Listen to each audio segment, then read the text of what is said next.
नमस्कार दोस्तों, foreign eco mart में आप सबका स्वागत है। जैसा कि आपसे वादा है कि हम लोग फॉरेन प्लेसमेंट से संबंधित ज़्यादा से ज़्यादा अवेयरनेस आपके सामने लेकर आएंगे। आज हम लेकर आए हैं कि आप कनाडा का वर्क परमिट कैसे अप्लाई कर सकते हैं, यानी कि कनाडा का वर्क परमिट कैसे मिलता है, या फिर ये कह लीजिए कि कनाडा में जॉब कैसे मिलता है, या फिर ये कह लीजिए कि कनाडा में जॉब किस प्रकार से निकलती है। ठीक है दोस्तों, आज हम इसकी पूरी प्रोसेस और LMIA जो सबसे इम्पोर्टेंट वर्ड है कनाडा में वर्क परमिट के लिए, उसको भी आपको बताने जा रहे हैं। दोस्तों, आपकी स्क्रीन पर दिखाई दे रहे हैं 6 स्टेप। ये सारा इन्फॉर्मेशन कनाडा की ऑफिशियल वेबसाइट से लिया गया है। 6 स्टेप जो आपको सामने दिखाई दे रहे हैं, इसमें सबसे पहले ओवरव्यू, सेकंड में प्रोग्राम रिक्रूटमेंट, थर्ड वेजेज और वर्किंग कंडीशन और ऑक्यूपेशन, रिक्रूटमेंट और advertisement, apply for labour market impact, और एक नेक्स्ट स्टेप का 6 ऑप्शन यहाँ पर आपको दिखाई दे रहे हैं। वन बाय वन डिस्कस करेंगे। दोस्तों, इस वीडियो को आप ध्यान से देखें, क्योंकि ये वीडियो आपको बताने जा रही है आपके जो अभी तक जितने भी लोग मार्केट में कनाडा के एडवर्टीजमेंट कर रहे हैं, आप उन लोगों से सारे क्वेश्चन पूछकर अपनी जॉब को सिक्योर और अपने पैसे को भी सिक्योर कर पाएंगे। सबसे पहले मैं बात करता हूं, तो अगर ओवरव्यू में मैं बात करूं तो ओवरव्यू में सबसे पहले बात करते हैं कि कनाडा में अगर कोई भी जॉब किसी भी एम्प्लॉयर को चाहिए तो सबसे पहले प्रेफरेंस कनेडियन PR और वहां पर जो कनेडियन वर्क परमिट वाले लोगों को किया जाता है। उसके बाद भी अगर कोई लेबर वहाँ नहीं मिल पाती है तो उस लेबर के लिए एक वैकेंसी निकाली जाती है, उसमें कनेडियन एम्प्लॉय उसमें इंटरेस्टेड नहीं है, तो इसको फुलफिल करने के लिए फॉरेन वर्कर को बुलाया जाता है। ठीक है दोस्तों, इस सारी प्रोसेस के अंदर अगर मैं बात करूं तो 2 प्रकार से जो है इन्होंने स्किल प्रोग्राम या कह लीजिए वर्कर के सिस्टम बनाए हुए हैं। एक है फेडरल स्किल वर्कर प्रोग्राम और दूसरा होगा federal skill trade program. First के अंदर एक higher skill position such as management, profession, scientific, technical, trade occupation, जो कम से कम उसको श्योर करेगा 30 घंटे 1 वीक के अंदर, और 1 साल के लिए कॉन्ट्रैक्ट होगा, और ये एक नॉन सीजनल पोजीशन होगी।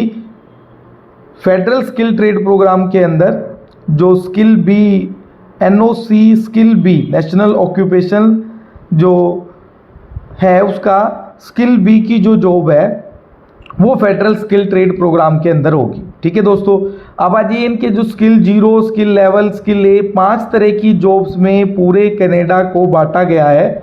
स्किल टाइप 0 में मैनेजमेंट जॉब होगी, जैसे रेस्टोरेंट जॉब, माइन मैनेजर, शोर कैपिटल। स्किल A के अंदर डॉक्टर, डेंटिस्ट और आर्किटेक्ट होंगे। स्किल B के अंदर टेक्निकल जॉब जैसे शेफ या फिर प्लम्बर, इलेक्ट्रिशियन। स्किल C के अंदर जो है वो intermediate job that usually call for high school और जॉब स्पेसिफिक ट्रेनिंग, जैसे इन distributor, long haul truck driver, food और बीवरेज सर्वर। स्किल D के अंदर लेबर जॉब होगी, जैसे fruit picker, cleaning staff, oil field worker. तो ये आपको 5 जो है वो कैटेगरी आपकी स्क्रीन पर दिखाई दे रही है। इन 5 कैटेगरी में कोई भी अप्लाई कर पाता है। अब देखिए दोस्तों, प्रोग्राम की रिक्वायरमेंट क्या है। अब सबसे पहले हम देखें तो यहाँ पर बताया गया है प्रोसेसिंग फीस। जो LMI की जो प्रोसेसिंग फीस है वो हर एक कैंडिडेट को पे करना होगा, और कैंडिडेट को नहीं, वो एक एम्प्लॉयर को पे करना होगा।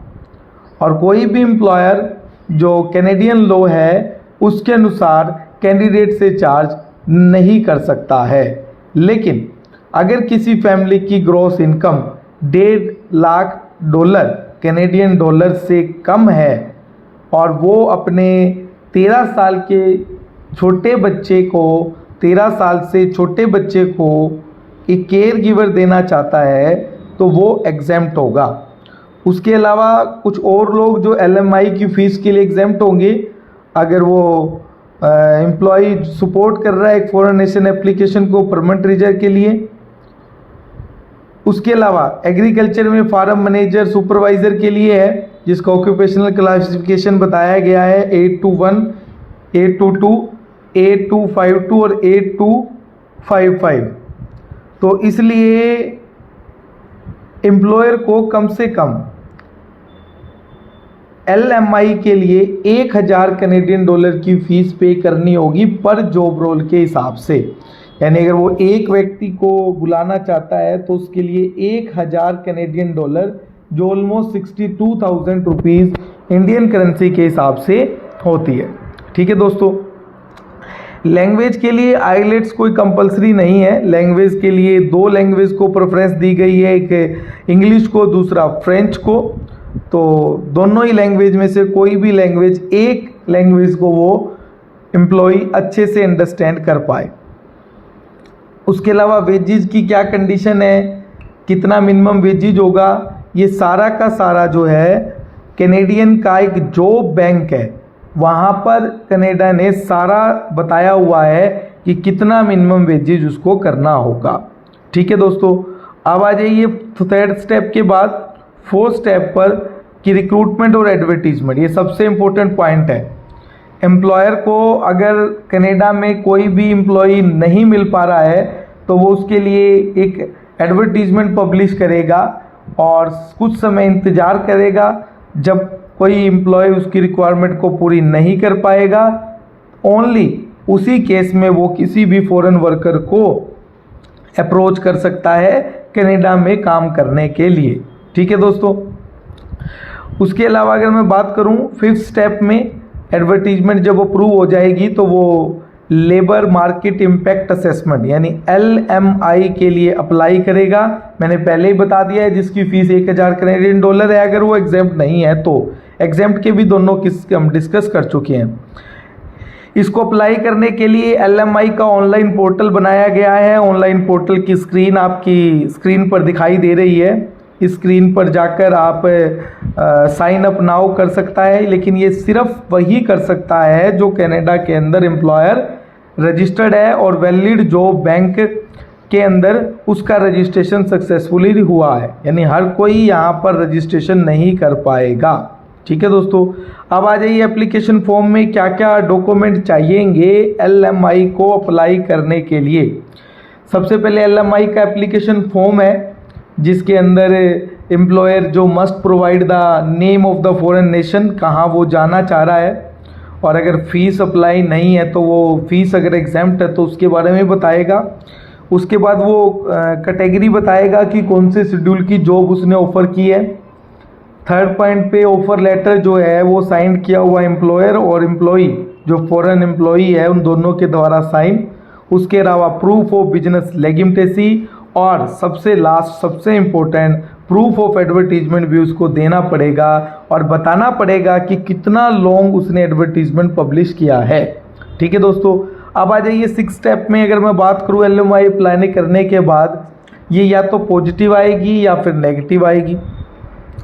अब सबसे पहले इसका प्रोसेस क्या है, सबसे पहले जो कैनेडियन जो डिपार्टमेंट है वो एम्प्लॉयर को वेरीफाई करेगा कि क्या है वो एलिजिबल है या नहीं है। और अगर आपको भी चेक करना है कि कौन लोग एलिजिबल है कौन लोग एलिजिबल नहीं है, तो आपकी स्क्रीन पर ये लिंक दिखाई दे रहा है और साथ में इस वेबसाइट का लिंक दिखाई दे रहा है। आप यहाँ पर जाकर चेक कर पाएंगे कि कौन से एम्प्लॉयर एलिजिबल हैं और कौन से एम्प्लॉयर एलिजिबल नहीं है। उसके अलावा जो 3rd पार्टी अगर एजेंट उसको फॉलो कर रहा है तो ऑथोराइज्ड है या नहीं है। उसके अलावा उस टेरिटरी के अंदर वो जॉब अवेलेबल है या नहीं है। उसके अलावा जेन्युइनेंस ऑफ जॉब ऑफर, जो लेटर है उसको जेन्युइनेंस प्रूफ देखा जाएगा कि क्या एम्प्लॉयर जिसके लिए जॉब ऑफर कर रहा है वहीं पर उसी व्यवसाय में वो बिजनेस कर रहा है नहीं कर रहा है। उसके अलावा अदर कंडीशन में भी उसको दिया जाएगा। तो 4th पॉइंट के बाद अब आ जाइए आपकी, ये देखा जाएगा कि क्या वो बोनाफाइड है या नहीं है। किसी गलत तरीके से बुलाने का प्रयास तो नहीं किया गया है, तो इसलिए देखा जाएगा कि बोनाफाइड है या नहीं है वो जॉब। उसके अलावा जो वेजेज ऑफ़र किए गए हैं या जो कंडीशन ऑफ़र की गई है काम की, वो अकॉर्डिंग टू लेबर मार्केट है या नहीं है। ठीक है दोस्तों, तो इस प्रकार से। और आपको एक बात और बता दें, जो भी LMI अब 2 अप्रैल 2022 के बाद अप्लाई हो रही है, वो 18 महीने के लिए मिल रही है एक एम्प्लॉय को। पहले ये 6 से 9 महीने का टाइम होता था। पॉजिटिव LMI की बात करूं मैं तो देखिए दोस्तों, पॉजिटिव LMI का मतलब है कि कैनेडियन गवर्नमेंट ने स्वीकार कर लिया है कि एम्प्लॉयर राइट है, एम्प्लॉई राइट है, और अब वो एम्प्लॉई आकर यहाँ पर काम कर सकता है। तो इसको बोलते हैं पॉजिटिव LMI। अगर कोई डॉक्यूमेंट वेरीफाई नहीं हो पाते तो उसको बोलते हैं नेगेटिव LMI।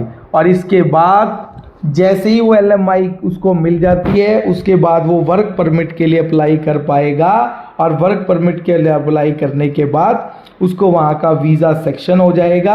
और ये थी सारी प्रोसेस, जिसके 6 के 6 स्टेप हमने आपको बता दिए हैं। आगे भी फॉरेन प्लेसमेंट इको मार्ट के साथ बने रहें।